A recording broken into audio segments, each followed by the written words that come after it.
In a quiet village called Ajanaku, life was simple and slow. The houses were made of mud, the roads were dusty, and everyone knew everyone.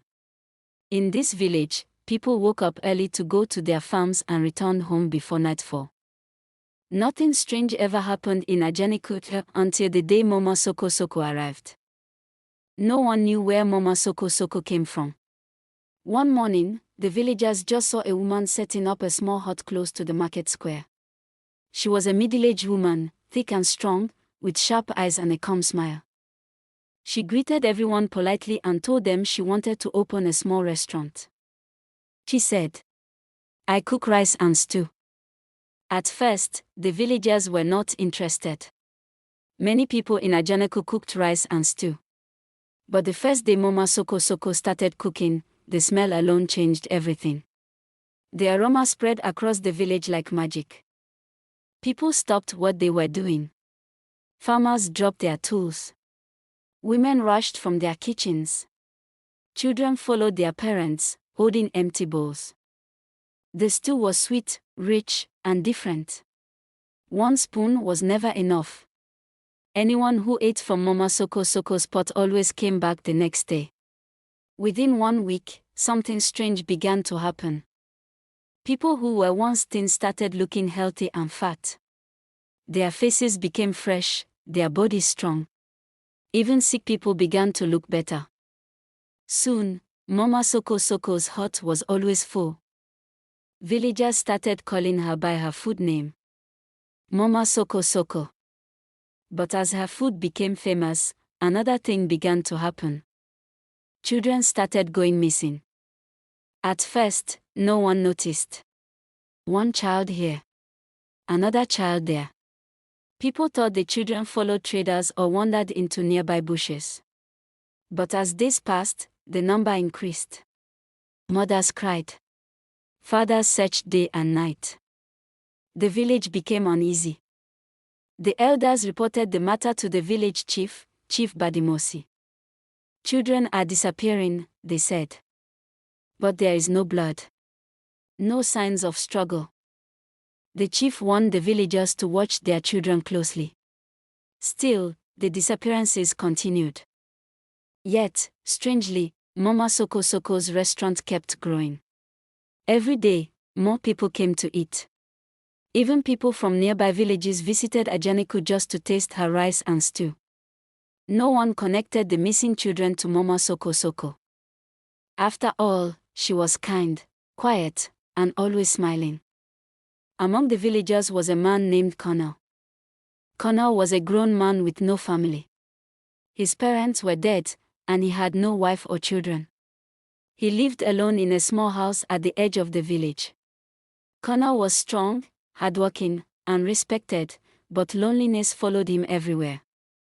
Each time Connor ate Mama SOKO SOKO's food, his heart beat faster. It was not just the food. It was her. He started visiting her often, staying late, helping her fetch water, and fixing small things around her hut. Slowly, Connor began to fall in love. But Mama SOKO SOKO had one strange rule. She never allowed Connor into her house. Instead, she always visited his house. Connor did not understand it, but love made him quiet. He accepted it, for now. And unknown to him, Ajanaku village was sitting on a secret darker than the night. Connor's love for Mama SOKO SOKO grew stronger every day. He thought about her in the morning and dreamed of her at night. Even when he was working on his farm, the smell of her rice and stew stayed in his head. People noticed the change in him. "You are glowing like someone who has found joy," one villager told him. Connor smiled but said nothing. Mama SOKO SOKO also became closer to Connor, but she remained very careful. She always met him at his house, never hers. If Connor asked questions, she would laugh and change the topic. "My place is too small," she would say. Or "the kitchen is dirty." Another time. Connor felt it was strange, but he trusted her. Meanwhile, fear was growing in the village. More children went missing. Mothers no longer allowed their children to play outside. Even during the day, children were kept indoors. The market became quiet. Laughter disappeared. At night, people locked their doors tightly and prayed. Again, the villagers went to Chief Badimosi. "This thing is no longer normal," an elder said. "Our children are disappearing like smoke." The chief sent young men to guard the village at night. They searched the bushes and paths leading out of Ajanaku, but they found nothing.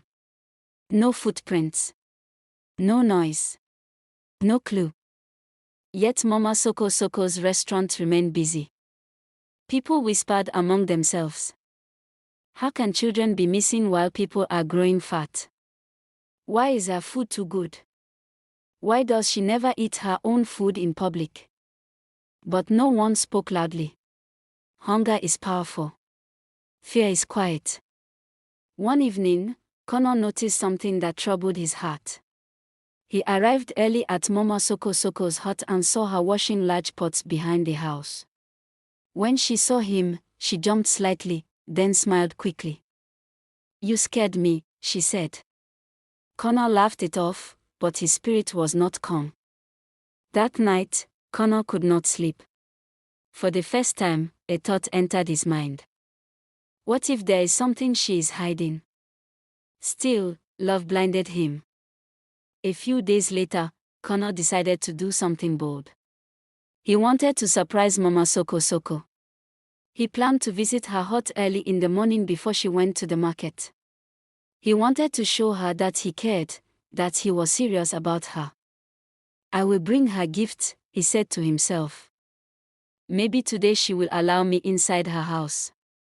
The morning came quietly. The village was still asleep. Connor carried a small basket of fruits and walked toward Mama Soko Soko's hut. As he got closer, he noticed something strange. The hut door was half open. Connor stopped. He heard a sound inside. Not the sound of cooking rice. Not the sound of humming or singing. It was a sound that made his heart beat fast. Connor slowly pushed the door. What he saw inside changed his life forever. Both Connor and Mama Soko Soko shouted at the same time. Fear filled the hut like smoke. Mama Soko Soko froze. Connor dropped the basket from his hand. For some seconds, no one spoke. Then Mama Soko Soko ran to him, shaking. "Please," she begged. "Don't tell anyone. I will explain everything." Connor's legs were weak. His mouth was dry.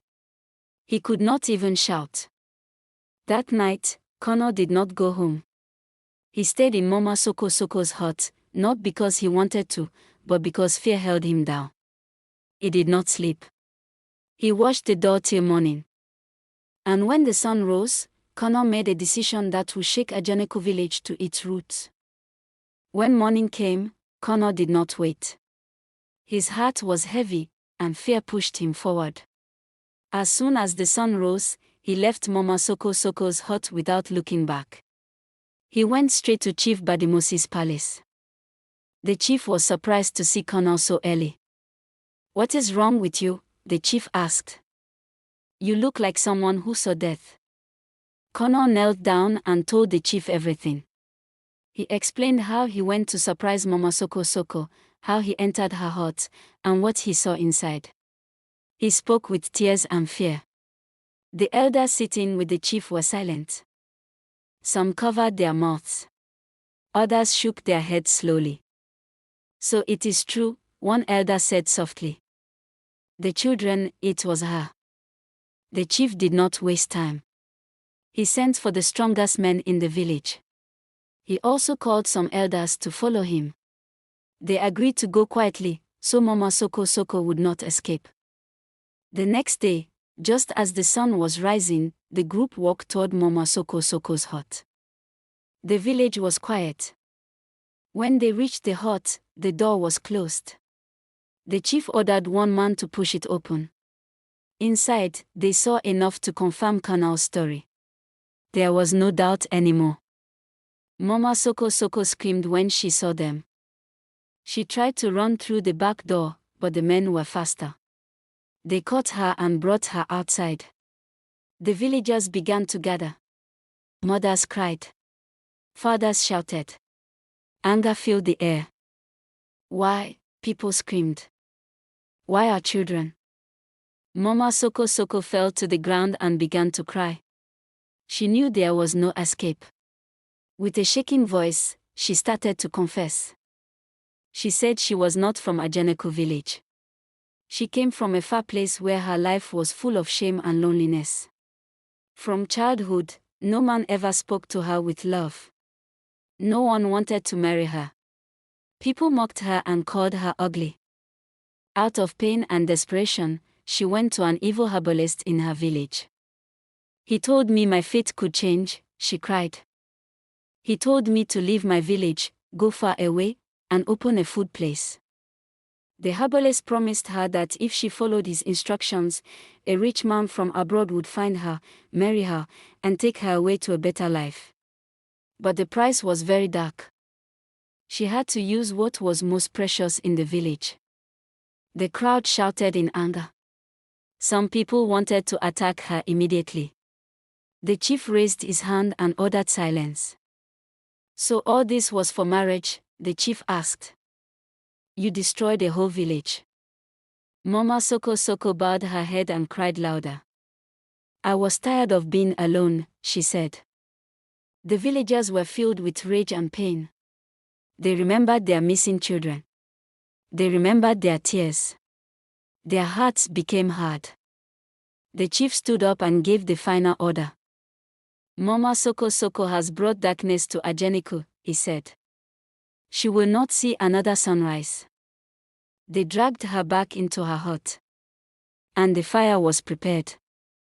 The villagers pushed Mama Soko Soko back into her hut. She cried and begged, but no one listened. Too many tears had already been shed in Ajanaku. Too many children were gone. The chief stood firm. What you planted in this village is evil, he said. And evil must end today. Dry wood was placed around the hut. People stepped back. Mothers held each other. Fathers looked away. Some villagers cried, not out of pity, but because of pain and anger mixed together. The fire was set. Smoke rose into the sky. The hut burned until nothing was left. Mama Soko Soko and her secrets ended there. By the time the fire died down, only ashes remained. That day, the village of Ajanaku was silent. For many days, no one cooked rice and stew in the market. People lost their appetite. Some villagers became thin again. Others fell sick, but no one complained. They preferred hunger to blood. Connor stayed indoors for a long time. The love he once felt turned into guilt and sorrow. He blamed himself for not asking questions earlier. He blamed himself for trusting too easily. But the chief called him one evening. You did the right thing, the chief said. If you had kept quiet, more children would have gone. Slowly, life returned to Ajanaku. Parents became more careful. Strangers were watched closely. Children were taught not to follow anyone because of food. The elders made new rules for the village. No one was allowed to sell food without the knowledge of the chief and council. Mama Soko Soko's story became a warning. Till today, when elders talk to children at night, they say, do not follow sweet promises. Do not trust what is too good. And never let hunger blind your eyes. Ajanaku village never forgot. And the name Mama Soko Soko was never spoken again. Except as a lesson. The end. Thank you so much for staying with us till the end. Your time, your presence, and your voice truly matter to us. We'd love to know what this story made you feel or learn. Please share your thoughts in the comments. If this story touched you in any way, kindly support us by liking, subscribing, sharing with others, and turning on the notification bell. Your love and support mean more than words, and we truly appreciate you.